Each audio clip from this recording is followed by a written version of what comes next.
بسم اللہ الرحمن الرحیم الحمد للہ علی احسانہ والصلاة والسلام علی رسولہ محمد وآلہ واصحابہ اجمعین اما بعد فاعوذ باللہ من الشیطان الرجیم بسم اللہ الرحمن الرحیم اتل ما اوحی الیک من الکتاب واقم الصلاۃ ان الصلاۃ تنہی عن الفحشاء والمنکر ولذکر اللہ اکبر واللہ یعلم ما تصنعون قال النبی صلی اللہ علیہ وسلم من لزم الاستغفار جعل اللہ له من كل ضیق مخرجا ومن كل هم فرجا ورزقه من حيث لا يحتسب او كما قال رسول الله صلی اللہ علیہ وسلم۔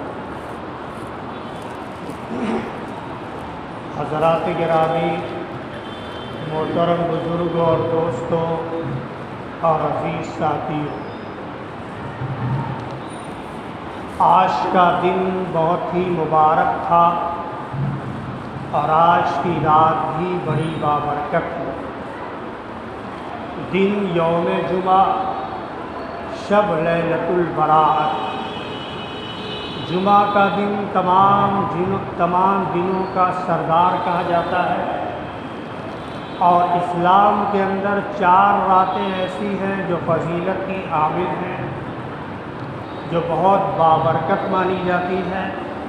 ایک ان میں سے شب براءت ہے، اور دوسری لیلۃ القدر ہے، تیسری شب جمعہ ہے، اور چوتھی شب عید۔ لیلۃ القدر کو اللہ تعالیٰ نے تمام راتوں کا سردار بنایا، جیسے دنوں کا سردار جمعہ کو بنایا، ایسے ہی راتوں کی سربراہی اور سرداری کا اعزاز اللہ نے شب قدر کو عنایت فرمایا۔ اور دوسری جو شب برات ہے، جس میں ہم تمامی حضرات تشریف رکھتے ہیں، جس کو نجات کی رات کہا جاتا ہے۔ اللہ رب العالمین کے ہاں سے نجات کی راتیں، اور نجات یہ بہت بڑی چیز ہوتی ہے۔ آدمی کے اندر بیماری ہو اور اسے یہ معلوم ہو جائے کہ فلاں ڈاکٹر کے علاج کرنے سے اس مرض سے نجات مل جائے، تو آدمی وہاں کا رخ کرتا ہے، وہاں جاتا ہے، کوشش کرتا ہے کہ ڈاکٹر ہمیں دیکھ لے اور ہمارے مرض کی تشخیص کر دے، علاج معالجہ شروع ہو جائے، انشاءاللہ ہمیں شفا مل جائے گی، تو اس کو نجات کی فکر ہوتی ہے۔ تو جب بھی بنی نوع انسان کو اور ہمارے درمیان میں بھی نجات کی بات کی جائے، تو آدمی نجات کی فکر کرتا ہے، کیونکہ جس کو نجات مل گئی وہ انسان کامیاب ہو گیا۔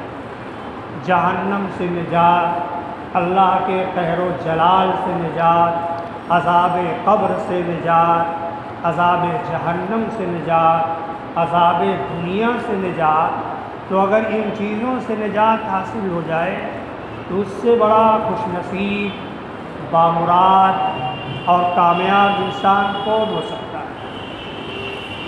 اللہ رب العالمین نے اسی لیے آج عام طریقے سے اپنے بندوں کو بخشنے کے لیے، اپنے بندوں کی ندا اور پکار کو سننے کے لیے، اس کی درخواست کو سننے کے لیے، اس کی گزارشوں کو سننے کے لیے اللہ تعالیٰ کی رحمتوں کا نزول آسمان دنیا پر ہوتا ہے۔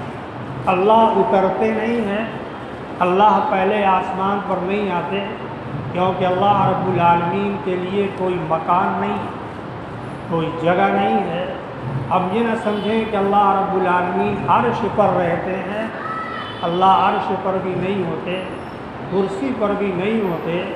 وہ کوئی آدمی بتا نہیں سکتا، کوئی عالم نہیں بتا سکتا کہ اللہ رب العالمین کا مکان، اللہ رب العالمین کی رہائش کہاں ہے، وہ صرف سمجھانے کے لیے اللہ نے بیان فرمایا کہ ہماری کرسی اتنی عظیم الشان ہے کہ جس میں ساتوں آسمان اور ساتوں زمین اگر رکھ دیے جائیں تو چند سکوں کے مانند نظر آئے. اتنی بڑی کرسی اللہ رب العالمین کی. تو اللہ رب العالمین آسمان دنیا، جو آسمان ہم دیکھتے ہیں، ہمیں دکھائی دیتا ہے، اس آسمان پر اللہ کی رحمت سورج غروب ہونے کے بعد آ جاتی ہے اور فرشتہ ندا دینے لگتا ہے. کیونکہ ہر شخص دنیا میں امیر ہو یا غریب ہو، شاہ ہو یا غدا ہو، عالم ہو یا حافظ ہو، ہر آدمی دنیا میں پریشان حال رہتا ہے. ہر شخص کی پریشانیاں مختلف ہوتی ہیں. کوئی ایسا شخص آپ کو نظر نہیں آئے گا جو دنیا میں پریشان نہ ہو. اسی لیے اللہ رب العالمین سے جو دعا مانگی جائے تو اللہم انی اسألک العافیہ فی الدنیا والآخرہ، عافیت سے بہتر کوئی دعا نہیں. پریشانیاں آئیں گی، اللہ نے قسمت میں لکھ دیا ہے تو وہ ہو کر رہے گا. ہماری دعا سے وہ تبدیل نہیں ہو سکتی، ہمارے اعمال سے وہ بدل نہیں سکتے، کیونکہ اللہ نے اس کو تقدیر مبرم کا درجہ دیا ہے. اور تقدیر معلق ہوگی تو وہ مشروط ہوتی ہے، شرط ہوتی ہے کہ اگر بندہ مجھ سے دعا کرے گا یا کوئی نیک بندہ اس کے لیے دعائے خیر کرے گا تو ہم اس کی یہ تقدیر بدل سکتے ہیں. لیکن تقدیر مبرم جو کبھی بھی بدلی نہیں جا سکتی، تو ہمارے لاکھ دعا کرنے سے اس میں تبدیلی نہیں ہو سکتی. جب اس کا وقت آئے گا خود بخود اس کا ظہور ہو جائے گا. ہاں، جو عمل ہم کریں گے، جو دعا ہم مانگیں گے، جو وظائف ہم پڑھیں گے، اللہ اس کا ثواب عنایت فرمائے گا. لیکن اس سے یہ نہ سمجھا جائے کہ ہم جو ہے اپنے مقصد میں کامیاب ہو جائیں. انٹرنیٹ پر بہت سے وظائف، اس کو اتنا پڑھ لیا جائے انسان کروڑپتی ہو جائے. رات بھر آپ پڑھ لیجئے، 1 گھنٹہ پڑھ لیجئے، صبح آپ کا خزانہ بھر جائے گا. یہ گمراہ کن وظائف ہے. اس لیے انٹرنیٹ کی ان باتوں پر انسان کو عمل نہیں کرنا چاہیے. ایک شخص مجھے ملا جو انٹرنیٹ کے ان وظائف پر عمل کر رہا تھا. وہ عمل کرتے کرتے بہت پریشان ہو گیا، کھانا پینا مشکل ہو گیا. تو اس نے مجھ سے کہا کہ مولانا صاحب میں کیا کروں، اس کو دیکھ کر کے ایسا ایسا کرنے لگا جس سے ہماری پریشانی دن بدن بڑھتی چلی گئی. ہم کو یہ کس نے بتلایا تھا؟ کہا انٹرنیٹ سے دیکھ کر. ہم کو اسی لیے پریشان ہو گئے. تو اس کو میں نے دوسری چیز بتائی، الحمدللہ اس کو آرام ہوا. اس لیے انٹرنیٹ سے دیکھ کر کے وظائف بغیر عالم سے پوچھے ہوئے یا بغیر کسی شیخ و بزرگ سے پوچھے ہوئے نہیں پڑھنا چاہیے، ورنہ اس کا نقصان ہو جائے گا. تو اللہ رب العالمین ہر انسان کو ان راتوں میں نوازنا چاہتے ہیں، ان راتوں میں دینا چاہتے ہیں. لیکن بندہ کا حوصلہ ہونا چاہیے، ہمارا طریقہ ہونا چاہیے اللہ رب العالمین سے لینے کا، پروردگار عالم کے منانے کا. کیونکہ اللہ رب العالمین کو اس وقت روٹھے ہوئے معلوم ہوتے ہیں. علامہ حالی نے کہا تھا کہ اے خاصان رسول وقت دعا ہے، امت پہ تیری آ کے عجب وقت پڑا ہے. جو دین بڑی شان سے نکلا تھا وطن سے، پردیش میں وہ آج غریب الغربا ہے. ہم آپ اپنے اعمال کا جائزہ لیں کہ ہمارے اندر دین ہے یا نہیں.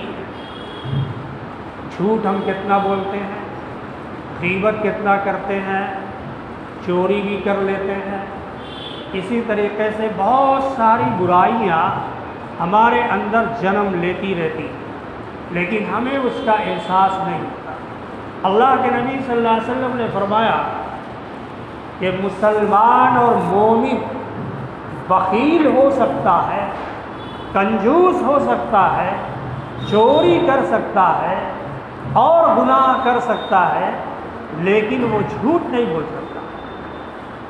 یہ اس بات کی گارنٹی ہے کہ اگر وہ مومن اور مسلمان ہوگا تو وہ ان تمام گناہوں کے باوجود بھی اپنی بات میں جھوٹ نہیں بولے، ہمیشہ سچ بولے۔ لیکن دنیا اس کی سچائی پر یقین کرے نہ کرے، اسے اللہ کے نبی جناب محمد رسول اللہ صلی اللہ تعالیٰ علیہ وسلم کے فرمان کے مطابق زندگی گزارنا ہے۔ دنیا ہم کو مانے نہ مانے، اللہ رب العالمین بھی دیکھتا ہے، اور اللہ کے نبی صلی اللہ علیہ وسلم کے حضور میں ہمارے اعمال بھی پہنچتے ہیں۔ اس لیے ان راتوں میں اللہ رب العالمین کے سامنے یہ عہد بھی کرنا چاہیے کہ جیسے آج اللہ آپ نے عبادت کی توفیق عنایت فرمائی، دعا کرنے کی توفیق عنایت فرمائی، قرآن مقدس پڑھنے کی توفیق عنایت فرمائی، نماز پڑھنے کی توفیق عنایت فرمائی، ذکر اور اذکار کرنے کی توفیق عنایت فرمائی، تو آج کے بعد سے ہمارے اعمال سالہ سال وہی بن جائیں۔ ہم صرف نوافل کا اہتمام کر لیں، ایک رات میں بہت سارے نوافل پڑھیں، قرآن بھی پڑھ لیا، ذکر بھی کر لیا، تلاوت بھی کر لیا، دعائیں بھی مانگ لی، اور دوسرا دن آیا نماز سے غائب، قرآن سے غافل، ذکر سے دور۔ اللہ کو یہ عبادت پسند نہیں، اور بغیر فرض نماز کے، واجب کے اللہ نوافل قبول نہیں فرماتا۔ فرض یہ اللہ کا حکم ہے، واجب یہ اللہ کا حکم ہے، اور سنت یہ جناب محمد رسول اللہ صلی اللہ علیہ وسلم کی سنت ہے کہ ان پر عمل کرنے کے بعد جب ہم نوافل عبادت کریں گے تو نور علی نور ہو جائے گا۔ ان کو چھوڑنے کے ساتھ ساتھ اگر ہم نے نوافل کا صرف اہتمام کیا تو وہ اللہ کے نزدیک قابل قدر نہیں ہوگا۔ اللہ رب العالمین کو وہ چیز پسند نہیں آتی کہ یہ صرف نفل چیزیں کرتا ہے، جس کا ہم نے حکم کیا اس کو ادائی نہیں کرتا، وہ شخص عند اللہ محبوب نہیں ہوگا، اللہ کے نزدیک مقبول اور عزیز نہیں ہوگا، بلکہ اللہ رب العالمین اس کو اپنی رحمت سے دور فرما دے۔ اور فرائض کی ادائیگی کے ساتھ ساتھ جب ہم نوافل بھی ادا کریں گے تو مقامات بڑھا دیے جائیں گے، درجات اونچے کر دیے جائیں گے، کیونکہ ہم نے اللہ کے احکام کے ساتھ ساتھ اپنے اختیار سے عبادت کی۔ نوافل عبادتیں اختیاری ہیں اور فرائض غیر اختیاری ہیں، وہ ہمارے اختیار کے بعد، یعنی اللہ کا حکم ہے، اس لیے وہ کرنا ہے۔ اس لیے جو عبادت فرائض و واجبات کے بعد کی جائے گی اس کے ثواب اللہ کے نزدیک بڑھ جائیں گے۔ اسی لیے قیامت کے دن جب ہمارے عمل میں کوئی کوتاہی ہو جائے گی، کسی چیز کی کمی ہو جائے گی، ہم نے فرائض کی بھی پابندی کی، واجبات کی بھی کی، سنتوں کی بھی کی، لیکن اس کے باوجود بھی ہمارے اعمال میں کچھ کمی رہ گئی، تو اللہ رب العالمین فرمائیں گے ذرا اس کی نفلی عبادتوں دیکھیے کہ اس کی نفلی عبادتیں کتنی ہیں، تو اللہ تعالیٰ نفلی عبادت کے طفیل میں اس کو معاف فرمائیں گے، اس کے درجات کو بلند فرما دیں گے۔ یہ رائگاں نہیں جائے گی، لیکن حساب اسی وقت ہوگا جب ہم اللہ کے احکام کے مطابق، اللہ کے حکم کے مطابق اس کے فرائض کی پابندی کریں گے، واجبات کا التزام کریں گے، اور اللہ کے نبی صلی اللہ علیہ وسلم کی سنت کو معبود سمجھیں گے، تو اللہ رب العالمین ہمارے نوافل کی قدردانی فرمائے، ورنہ نسیہ منسیہ ہو جائے گا۔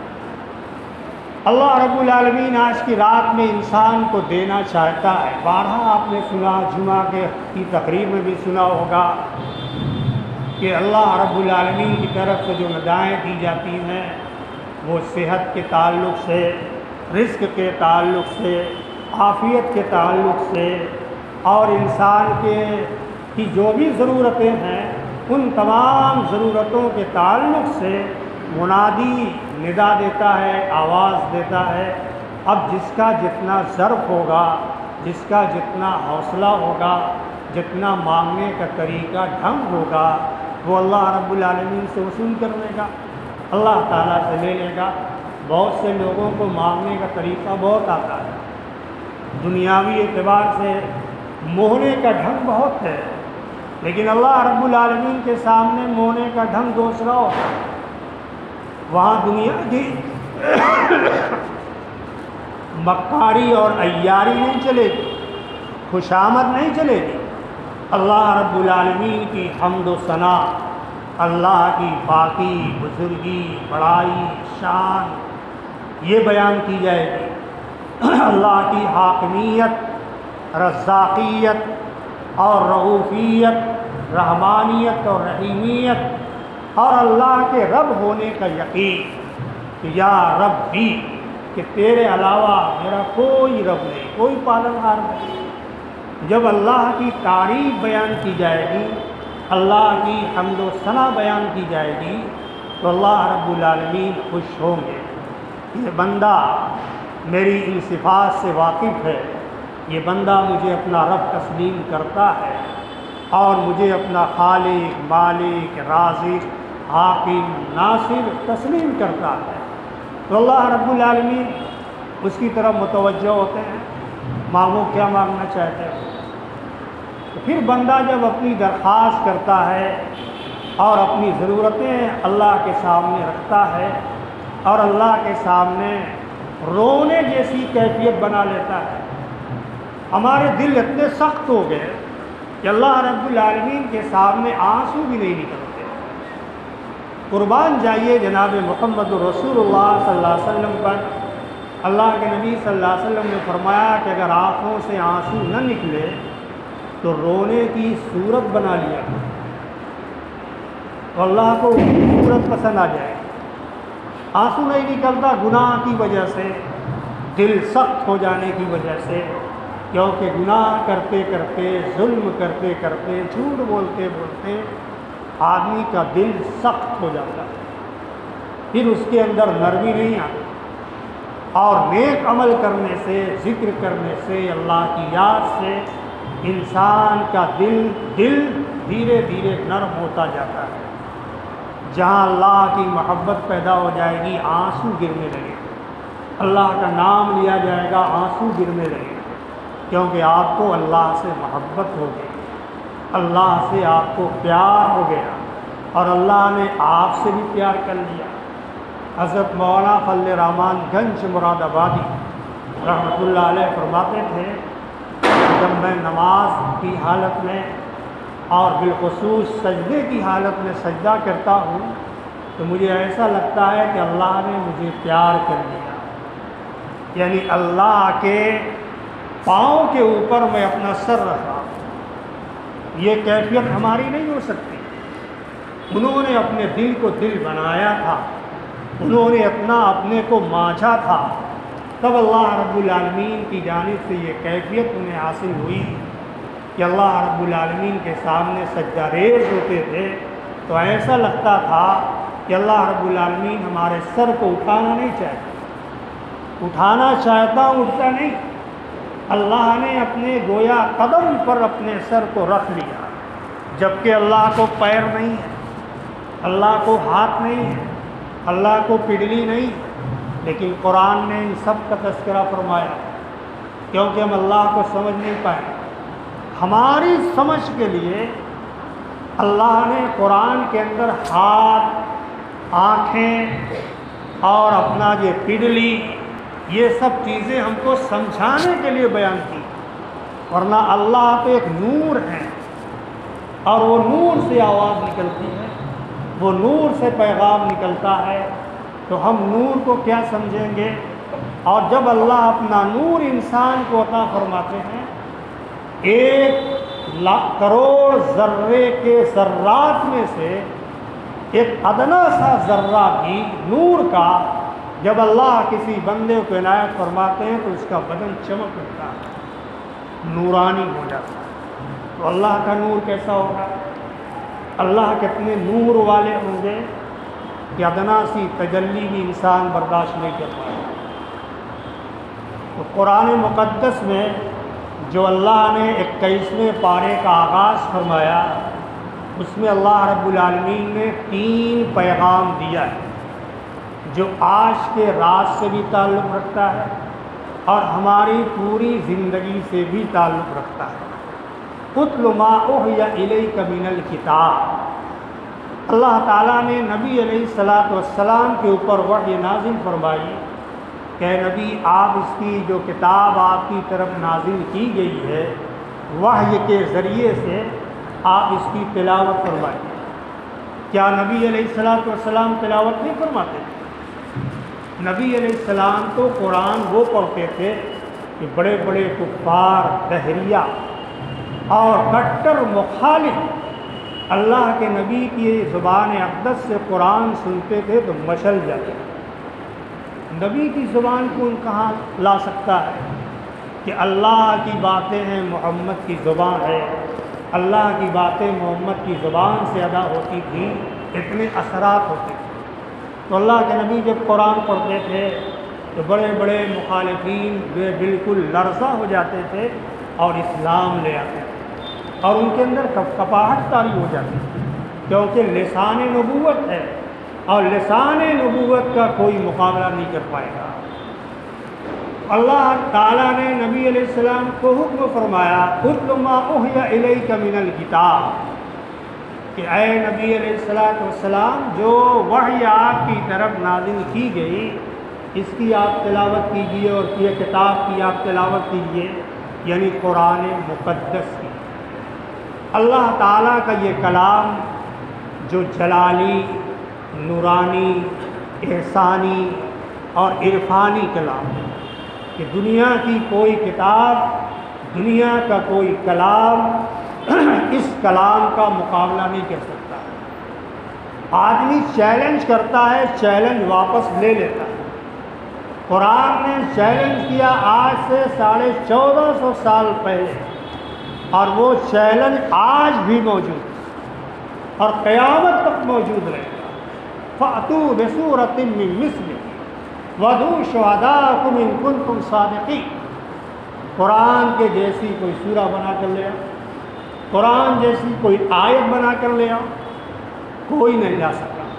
بڑے بڑے عرب کے فصیح و بلیغ انسان جن کو اپنی فصاحت پر، بلاغت پر، ادبیت پر بڑا ناز تھا، آج تک قرآن کی ایک آیت کے مطابق بھی دنیا کے اندر نمونہ اور آئیڈیل نہیں پیش کر سکتے. اللہ نے وہ چیلنج آج بھی قرآن کے اندر رکھا ہے. اتنی مقدس پاکیزہ کتاب کہ جو نور سے بھری ہوئی کہ اگر اللہ رب العالمین کتاب کا جلال دکھا دے، اللہ رب العالمین ایک حرف کا کمال دکھا دے، تو کوئی بندہ دنیا کا اس زبان سے قرآن پڑھ نہیں سکتا. الف بھی نہیں کہا جا سکتا، با بھی نہیں کہا جا سکتا، کیونکہ اللہ کی جانب سے اس کا کمال دکھایا جا رہا ہے، اللہ کی جانب سے اس کا نور دکھایا جا رہا ہے کہ دیکھو اس کا نور کتنا ہے کہ تمہاری اس زبان سے صرف با بھی استعمال نہیں ہو سکتا. اور یہی نہیں بلکہ نبی علیہ السلام کی زبان اقدس سے جو احادیث نکلتی تھی اس حدیث کو بھی ہم پڑھ نہیں سکتے. اتنی نورانی حدیث ہوتی ہے، اس کے اندر بھی اللہ نے نور رکھا. جو حضور کی زبان سے جو الفاظ احادیث کے نکلتے تھے تو اس کے ساتھ ساتھ نور نکلتا تھا. اسی لیے کوئی آدمی اگر حدیث گڑھ لیتا ہے تو آدمی پڑھے گا تو سمجھ میں آ جائے گا کہ اس کی یہ حدیث گڑھی ہوئی معلوم ہوگی. اور نبی علیہ السلام کی احادیث جب عربی میں پڑھی جائے گی تو پڑھنے کے بعد پڑھنے والے کو لذت محسوس ہوگی. یہ اس کے صحیح ہونے کی دلیل ہوتی ہے. اللہ نے بزرگوں کو یہ چیزیں دکھلائی تھیں کہ ایک بزرگ تھے جو بہت بڑے عالم نہیں تھے، اللہ والے تھے. اللہ نے ان کو یہ کرامت عطا فرمائی تھی کہ نبی علیہ السلام کی احادیث مبارکہ جب ان کے سامنے کوئی پڑھتا تھا تو وہ کہتے تھے کہ اللہ کے نبی کی یہ حدیث ہے، اور جب کوئی گڑھی ہوئی حدیث موضوع روایات پڑھتا تھا تو وہ کہتے تھے کہ یہ حدیث نہیں، ھذا لیس بحدیث۔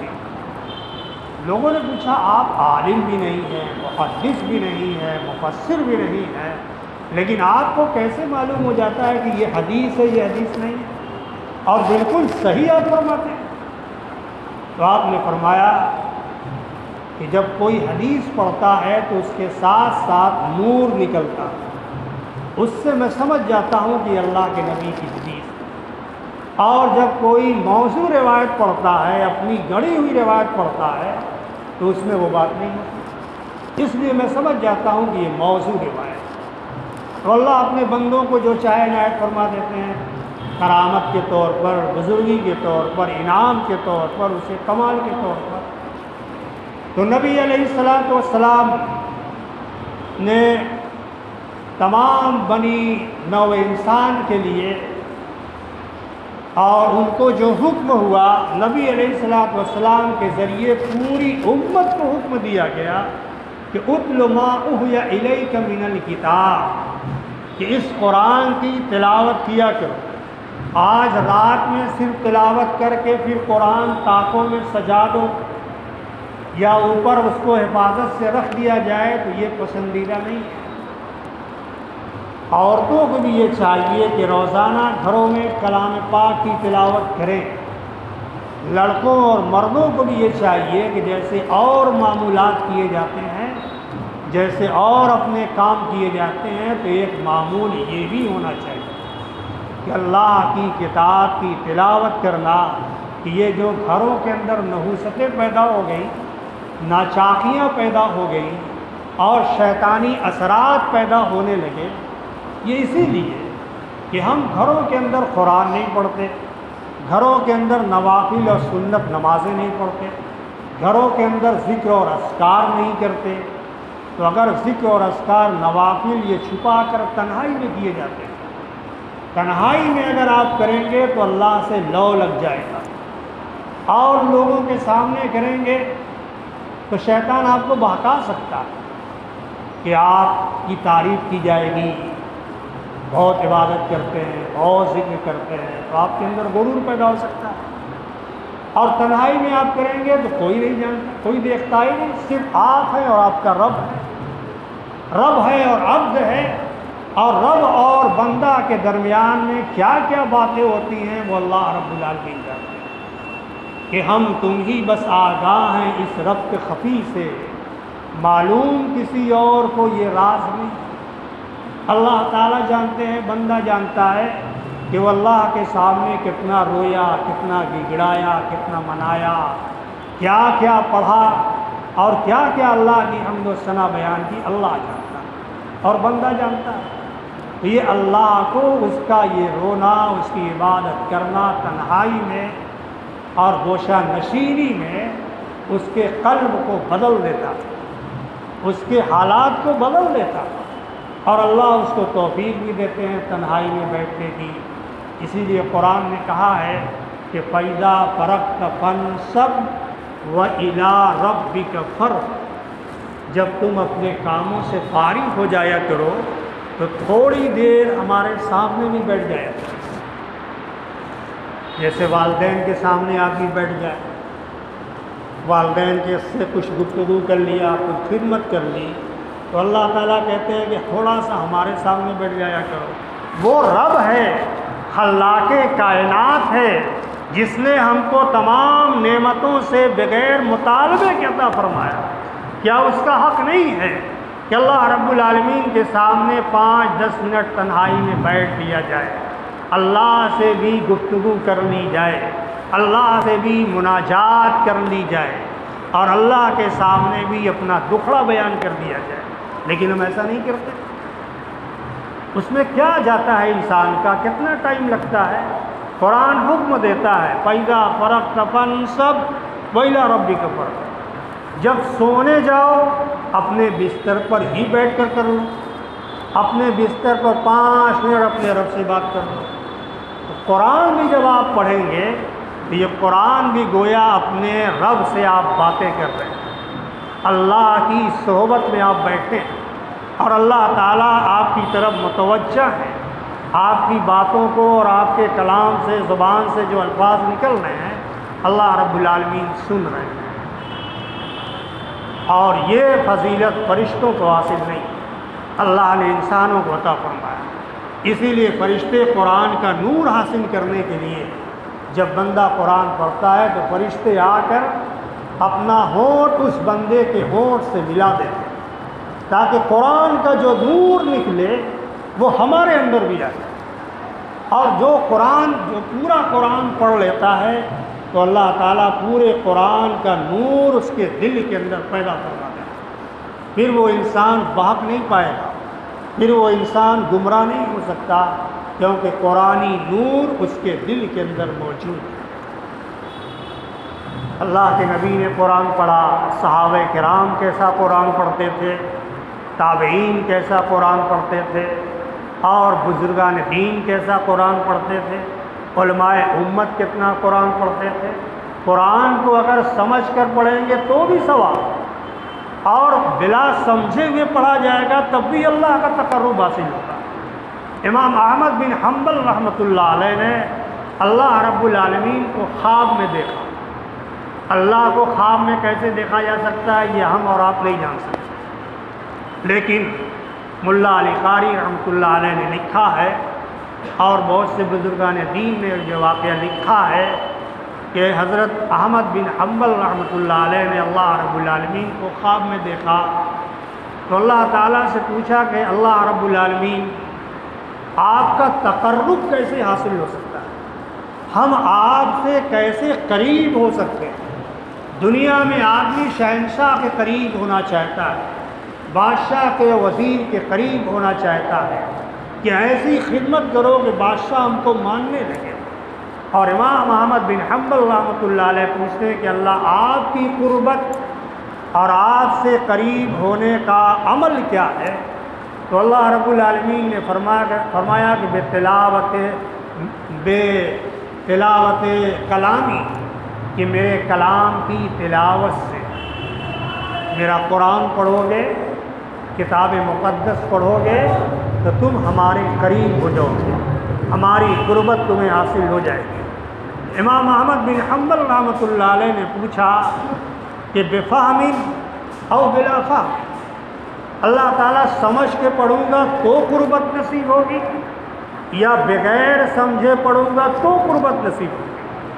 تو اللہ نے اسی جملے کو دہرا دیا، بفہم او بلا فہم، سمجھ کر پڑھو گے تب بھی ہمارے قریب ہو جاؤ گے، اور بغیر سمجھے پڑھو گے تب بھی ہمارے قریب ہو جاؤ گے۔ تو تلاوت قرآن سے اللہ کا قرب حاصل ہوتا ہے، اللہ کا قریبی بنا جاتا ہے، اللہ کی صحبت نصیب ہوتی ہے، اور اللہ کی رحمت بھی اس کے اوپر شامل ہوتی ہے۔ اور آدمی اگر قرآن کو اچھی آواز میں پڑھے، جس کے پاس اللہ نے جو آواز رکھی ہے اس آواز کو ذرا بنا کر اچھی آواز میں قرآن پڑھیے تو آپ کو قرآن کی حلاوت اور لذت خود محسوس ہوگی، اور اللہ رب العالمین کو آپ کی یہ حلاوت اور آپ کا یہ قرآن پڑھنا بہت پسند آتا ہے۔ جو آدمی قرآن کو اچھی آواز کے ساتھ پڑھتا ہے، بہت سے لوگوں کو، بڑے اکابر کو، علماء کو، مشائخ کو، بزرگوں کو قرآن سے عشق رہا کرتا تھا۔ حضرت شاہ عطا اللہ بخاری رحمۃ اللہ علیہ قرآن کے عاشق، اور جب وہ قرآن پڑھتے تھے تو اللہ کی مخلوقات جب سنتی تھی، یہاں تک کہ جانور بھی سنتے تھے تو ان کے سامنے کھڑے رہتے تھے۔ جب تک تلاوت ختم نہیں ہو جاتی تھی وہ جانور بھی تلاوت قرآن کا شرف حاصل کرتے تھے۔ شاہ عطا اللہ بخاری رحمۃ اللہ علیہ ایک جنگل میں قرآن پڑھ رہے تھے آنکھیں بند کر کے، اللہ نے آواز بھی اچھی عطا فرمائی تھی اور قرآن بہت پرکشش آواز میں پڑھتے تھے۔ انہوں نے دیکھا جہاں مہمان تھے وہ میزبان ان کو تلاش کرنے کے لیے جب نکلا ہے کہ دیکھیں ہمارے میزبان کہاں چلے گئے، تو آپ نے دیکھا کہ بہت دور سے قرآن پڑھنے کی آواز آ رہی. آپ قریب گئے تو دیکھا کہ شاہ صاحب قرآن پڑھ رہے ہیں اور ایک سانپ ان کے سامنے ایسے ایسے سن رہا ہے. بہت زہریلا اژدہا اور بڑا اژدہا، اور شاہ صاحب آنکھ بند کیے ہوئے قرآن پڑھ رہے ہیں. وہ سانپ چھوم رہا ہے. جب آپ کی تلاوت ختم ہو گئی تو وہ سانپ فوراً زمین پر ہوا اور اپنا راستہ لے لیا، کوئی تکلیف نہیں پہنچائی. تو قرآن کے پڑھنے میں وہ کشش ہے، وہ نورانیت ہے، اور اللہ تعالیٰ کسی کسی کو آواز اتنی عمدہ دیتے ہیں کہ اگر وہ قرآن پڑھتے ہیں تو انسان کا دل اچھلنے لگتا ہے، انسان کے دل کی کیفیات بدلنے لگتی ہے. نمازوں میں بھی انسان بدلنے لگتا ہے جب وہ تجوید کے ساتھ، حسن صوت کے ساتھ، اچھی آواز کے ساتھ جب قرآن پڑھتا ہے. تو قرآن سے ہمیں عشق ہونا چاہیے. صرف آج ہی قرآن نہیں پڑھنا چاہیے، آج سے یہ عزم ہونا چاہیے، ارادہ کرنا چاہیے، پکا ارادہ کرنا چاہیے. انشاءاللہ الرحمن آج سے قرآن کی تلاوت کرنا اپنے اوپر لازم کرتا ہوں، چاہے 24 گھنٹہ میں کسی وقت بھی، کوئی وقت کی قید نہیں، لیکن 24 گھنٹے میں قرآن کی تلاوت ضرور کی. 2 رکوع، 3 رکوع، 4 رکوع پہلے تھوڑا تھوڑا کی، تاکہ قرآن سے محبت پیدا ہو جائے، قرآن سے انسیت پیدا ہو جائے. اور اس کے بعد اللہ رب العالمین سے دعا مانگیے کہ اللہ ہمیں روزانہ قرآن پڑھنے کی توفیق عطا فرما. تو آپ کا رتبہ بھی بڑھ جائے گا. حدیث کے اندر فرمایا جناب محمد رسول اللہ صلی اللہ علیہ وسلم نے کہ ان اللہ یرفع بہذا الکتاب اقواما ویضع بہ آخرین، کہ اللہ نے قرآن کے ذریعے سے کتنے لوگوں کو بلندی عطا فرما دی اور کتنے کو اللہ نے گرا دیا. جو قرآن کو حرز جان بنایا، جو قرآن کو اپنا عاشق عشق سے پیدا کیا، تو اللہ نے اس کو دنیا کے اندر یہ روشن فرما دیا. دنیا کے اندر اللہ نے اس کا نام اونچا کر دیا، اور جو قرآن کو اپنے پس پشت ڈال دیا تو اللہ نے دنیا کے اندر بھی اس کو جو ہے نیست و نابود کر دیا. اس کا نام و نشان اللہ نے مٹا دیا. اس قرآن کو سینے سے لگائیے، صرف جہیز کی زینت مت بنائیے، طاقوں کی زینت مت بنائیے. قرآن کو اللہ نے آپ کی ہدایت کے لیے اور اپنا قرب حاصل کرنے کے لیے اور اس پر عمل کرنے کے لیے آپ کو بخشا ہے. کہ بڑے بڑے لوگ اس کتاب سے محروم تھے، لیکن اللہ نے ہمارے نبی علیہ الصلوۃ والسلام کو اتنی عظیم الشان اور البیلی کتاب نازل فرمائی. اس کو حرز جان بنائیے اور روزانہ پڑھنے کا معمول بنائیے، یہ ارادہ کر لیجیے. پھر دیکھیے اللہ کا قرب بھی حاصل ہوگا اور جو چاہے آپ اللہ سے مانگ سکتے ہیں. تو پہلا پیغام قرآن کا اس آیت کا یہ ہے کہ اتل ما اوحی الیک من الکتاب، قرآن کی تلاوت کا شرف حاصل ہو جائے. ایک امام تھے امام عاصم رحمۃ اللہ علیہ، واقعات بہت سے موجود ہیں. وہ ایک مسجد میں 70 سال تک قرآن کا درس دیتے تھے. اللہ کے نبی صلی اللہ علیہ وسلم خواب میں تشریف لائے امام عاصم رحمۃ اللہ علیہ سے کے حضور میں. تو اللہ کے نبی صلی اللہ علیہ وسلم نے ان کے رخسار کا بوسہ لیا. تو جب وہ محفل میں آتے تھے، کسی سے بات کرتے تھے، تو ہونٹ اور رخسار کا بوسہ تو ایک عجیب خوشبو مہکتی. شاگردوں نے پوچھا، لوگوں نے پوچھا کہ حضرت آپ کون سی خوشبو استعمال کرتے ہیں کہ آپ کے منہ سے اور آپ کے چہرے سے خوشبو مہکتی، اور بڑی عجیب و غریب خوشبو کہ اس خوشبو کی مثال بھی دنیا میں نہیں ملتی. انہوں نے کہا میں نے کوئی خوشبو نہیں لگائی اور میں کوئی خوشبو لگا کر آتا بھی نہیں، لیکن مہکتی کیسے ہے؟ تو آپ نے فرمایا کہ ایک روز اللہ کے نبی صلی اللہ علیہ وسلم خواب میں تشریف لائے اور فرمایا کہ عاصم، تم نے اس قرآن کو 70 سال تک پڑھایا اور 70 سال تک پڑھا، میرا جی چاہتا ہے کہ میں تمہارے لب کو بوسہ دوں۔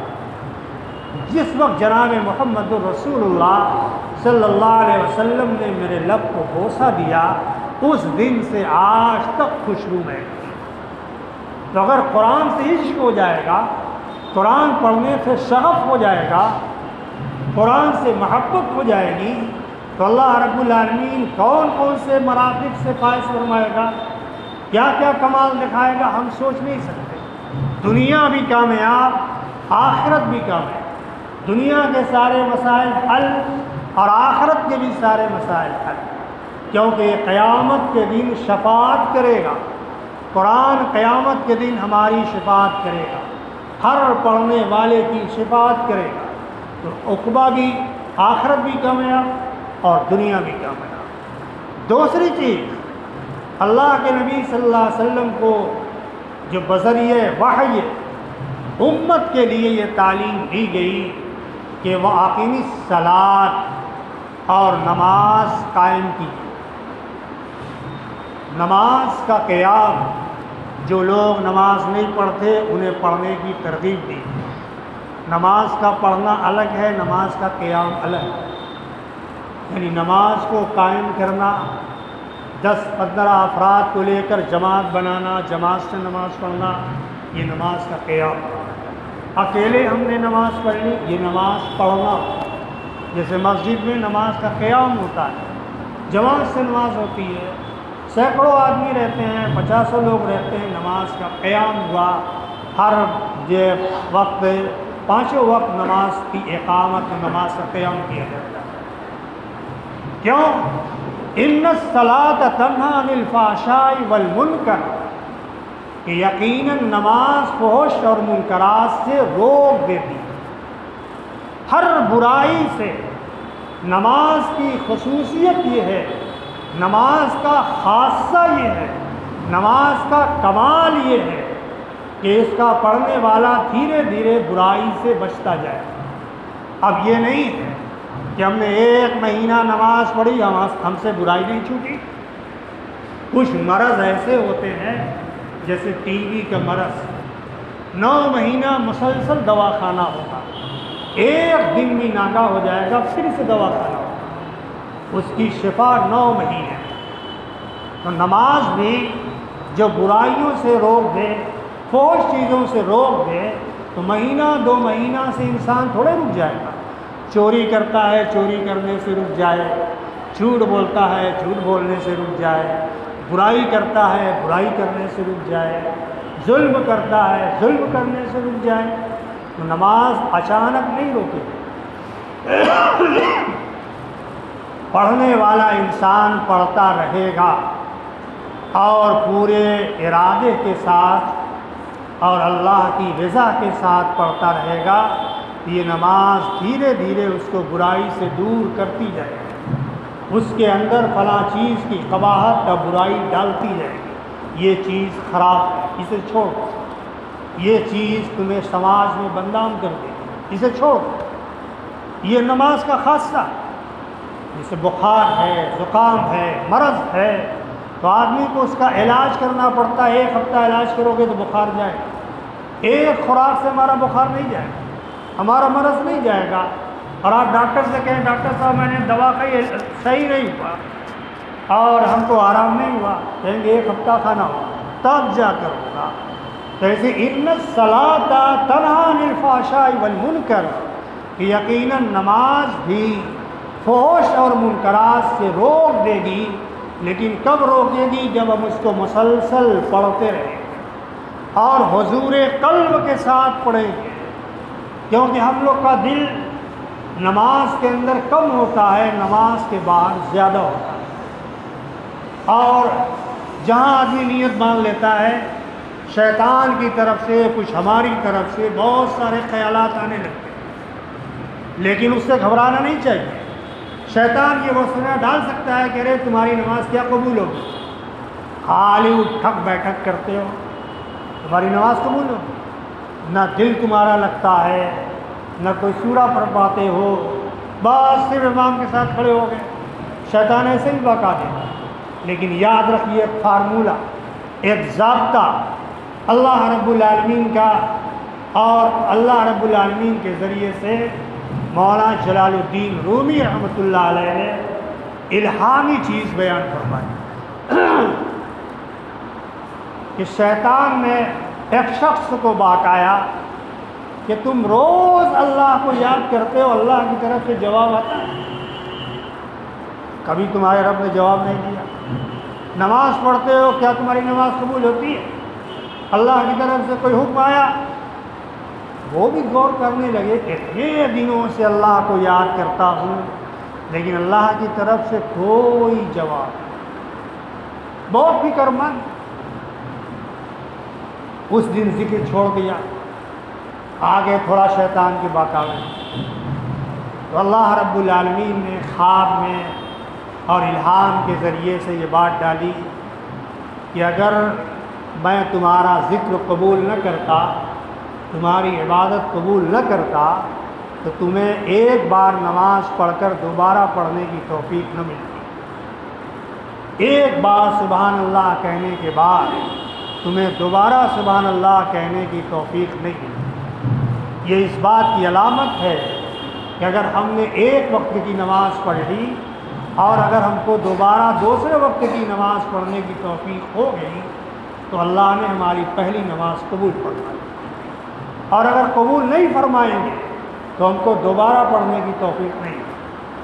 ہم نے ایک رکوع اگر پڑھ لیا قرآن کا اور اس کے بعد اللہ نے دوبارہ دوسرے دن یا دوبارہ دوسرے وقت میں پھر پڑھنے کی توفیق عطا فرما دی، تو یہ اس بات کی پکی دلیل ہے کہ اللہ نے ہمارا ایک رکوع پڑھنا قبول فرما لیا، اللہ نے ہمارا ذکر قبول فرما لیا، اس لیے اللہ تعالیٰ نے ہم کو دوبارہ پڑھنے کی توفیق عنایت فرمائی۔ تب ان کو یہ بات سمجھ میں آئی کہ اللہ رب العالمین کا جواب یہ ہوتا ہے، یہ نہیں کہ اللہ ہم سے یوں ہی بات کریں گے، اللہ صرف بات انبیاء کرام سے کرتے ہیں اور کسی سے نہیں، فرشتوں سے بھی بات نہیں، اللہ کا حکم جو ہے سدرہ پر داخل ہوتا ہے، نازل ہوتا ہے، اور گفتگو انبیاء کرام سے۔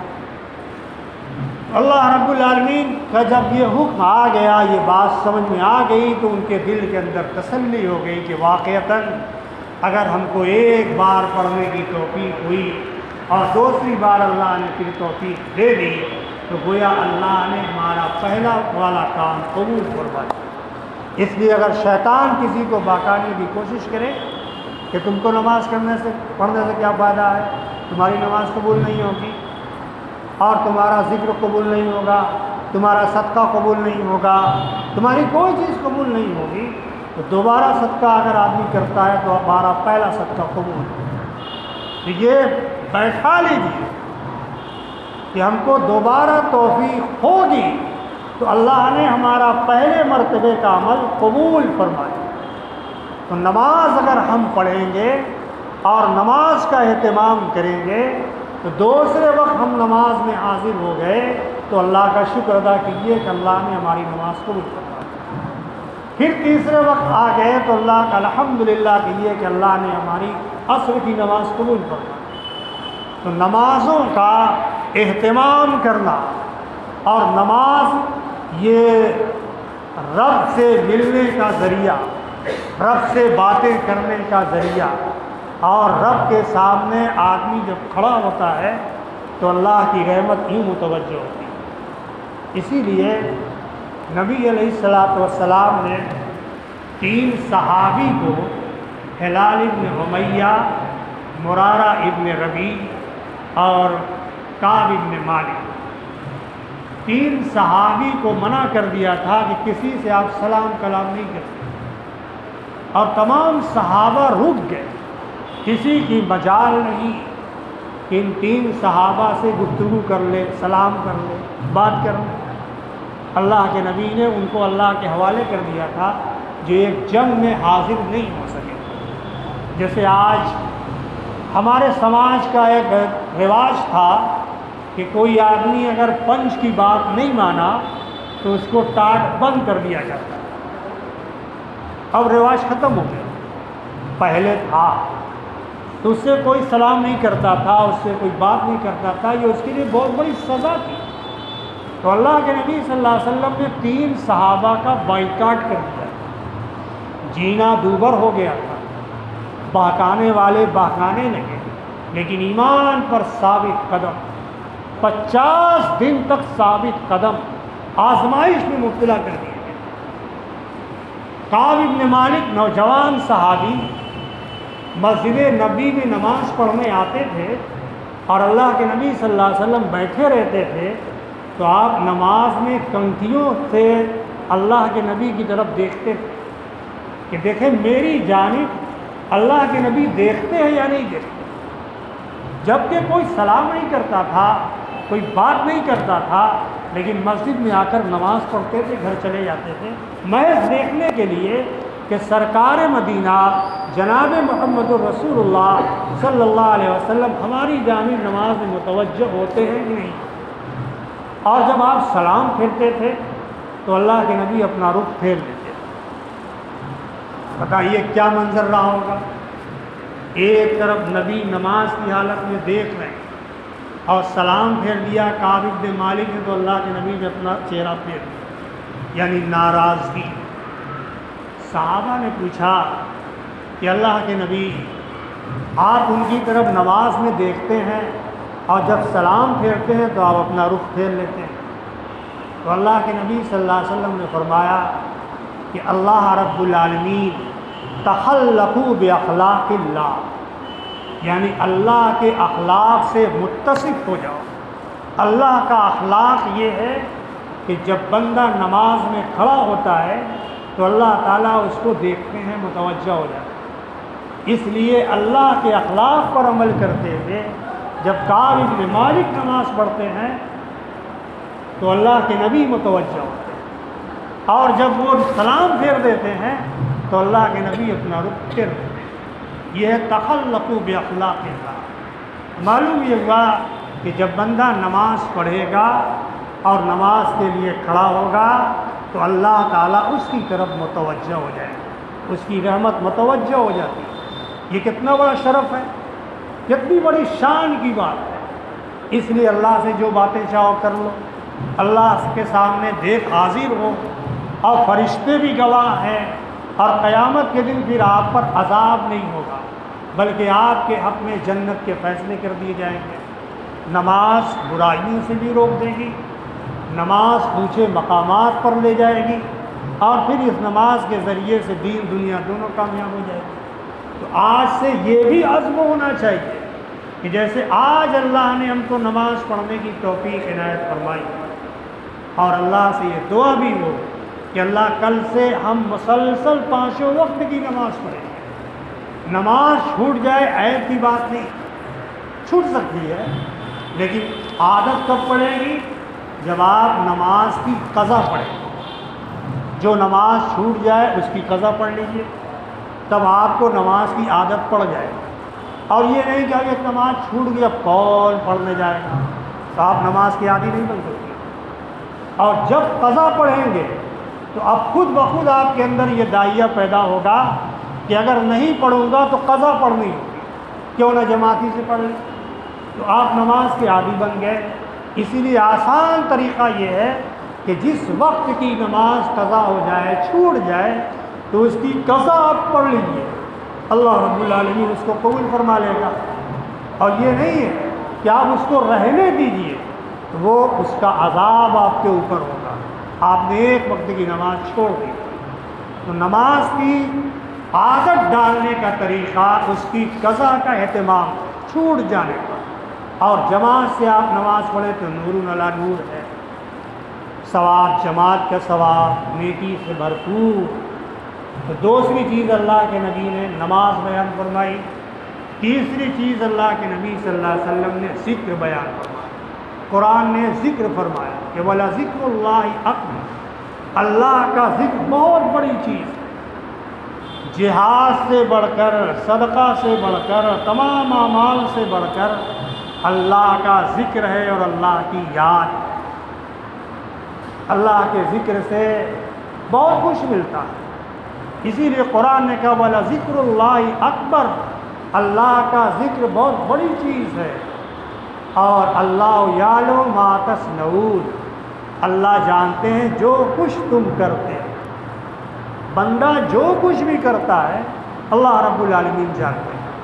تو آج کی راتوں میں ذکر کیا جاتا ہے، نماز پڑھی جاتی ہے، قرآن پڑھا جاتا ہے، اور کوئی ایسے وظائف احادیث کے اندر موجود نہیں ہے کہ آج کے رات سے خصوصیت سے تعلق رکھتے ہوں، یا شب قدر کے بھی کوئی ایسے وظائف نہیں سوائے ایک دعا، اللہم انک عفو کریم تحب العفو فاعف عنی۔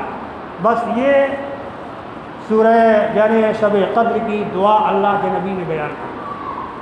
جو عمل ہم روزانہ کرتے ہیں، قرآن روزانہ کرتے ہیں، نماز روزانہ پڑھتے ہیں، اور سبحان اللہ الحمدللہ ولا الہ الا اللہ واللہ اکبر پڑھتے ہیں، سبحان اللہ بحمدہ سبحان اللہ العظیم پڑھتے ہیں، لا الہ الا اللہ محمد رسول اللہ پڑھتے ہیں، استغفار پڑھتے ہیں، جو بھی استغفار آپ کو یاد ہے۔ استغفار بڑا پڑھنا کوئی ضروری نہیں، ہر آدمی کو بڑے بڑے استغفار یاد نہیں ہوتے، اس لیے اللہ کے نبی نے مختصر بیان فرمایا کہ کسی کو یہ بھی نہ آئے تو استغفر اللہ پڑھ لو، یہ بھی استغفار ہے۔ اللہ تعالیٰ اسی سے مغفرت فرمائے۔ درود شریف جو آدمی روزانہ پڑھتا ہے آج کی رات بھی پڑھے گا، لا حول ولا قوة الا باللہ فإنا من کنز الجنہ، لا حول ولا قوة الا باللہ بھی پڑھا کی، کیونکہ یہ جنت کے خزانوں میں سے ایک خزانہ ہے، اور اللہ تعالیٰ فرماتے ہیں کہ ہمارا بندہ ہمارا فرما بردار ہو گیا۔ یہ بہت اونچے کلمے ہیں، گناہوں سے بچنے کا بہترین ذریعہ ہے لا حول ولا قوة الا باللہ العلی العظیم کا ایک تسبیح روزانہ پڑھنے کا اہتمام کرنا۔ اس کی برکت سے اللہ تعالیٰ انسان کو گناہوں سے بچاتا ہے۔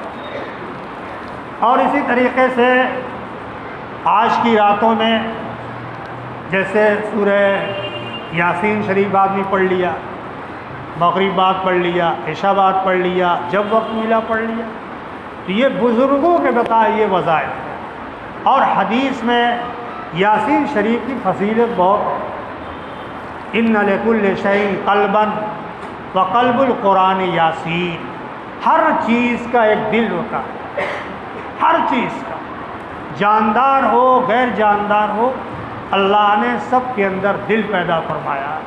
تو اس دل اور یہ قرآن بھی اللہ نے اس کے اندر بھی دل پیدا فرمایا۔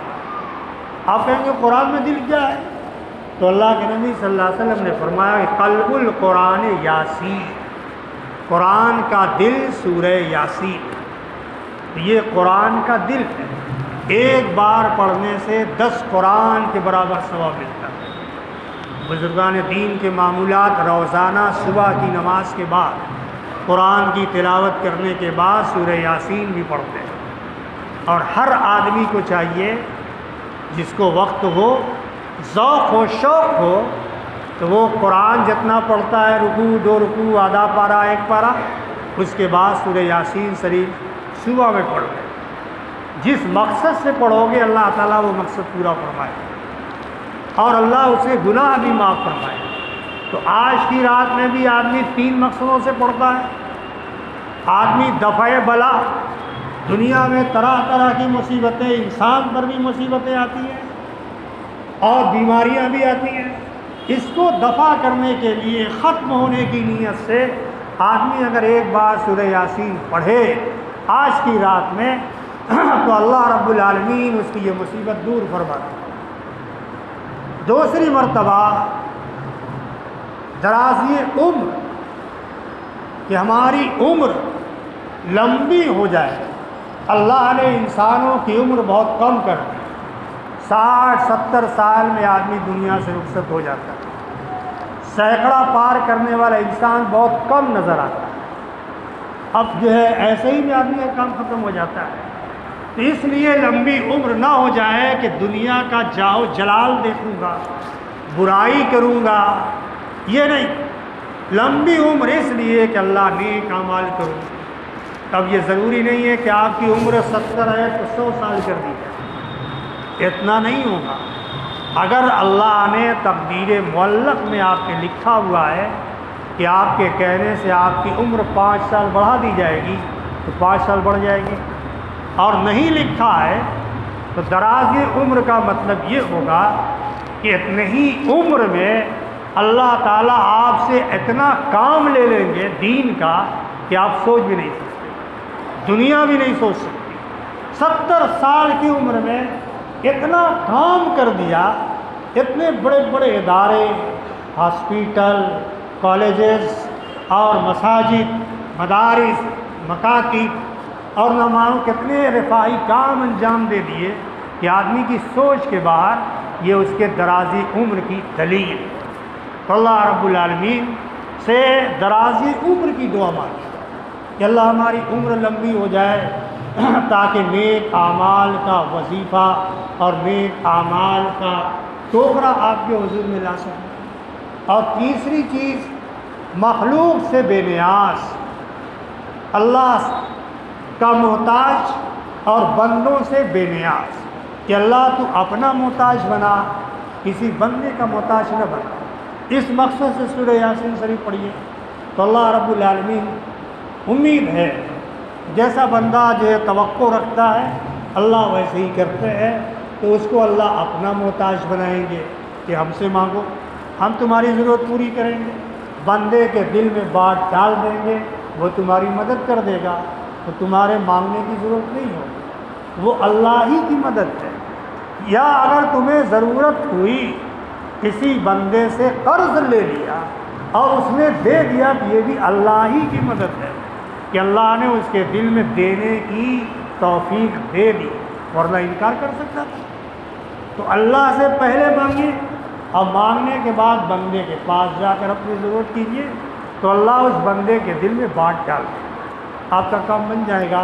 تو گویا مدد آپ کی اللہ نے کی، بندے کو ثواب عنایت کرنے کے لیے اللہ نے اسے توفیق دے دی کہ یہ بندہ مانگے گا اور تمہارا آج پیسہ اس کو چلا جائے گا، لیکن ثواب تمہیں بھی دیا جائے گا اور اس کو بھی اس کا کام ضرورت پوری ہو جائے گی، تو دونوں آدمی کا کام بنا دیتے ہیں اور 18 گنا ثواب مل جائے گا۔ صدقہ کریں گے 10 گنا، قرض دیں گے 18 گنا۔ اب یہ نہیں کہ آدمی سب کو قرضے بانٹنا شروع کر دے، رقم ڈوب جائے گی۔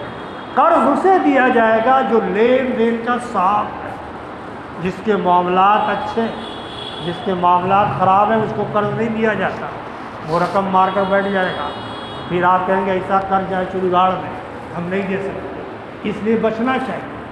تو اللہ کے نبی صلی اللہ تعالیٰ علیہ وسلم نے جو چیز بیان فرمائی، جو تعلیم دی امت کو، اس پر عمل کرنے سے دنیا اور آخرت میں نجات ہے۔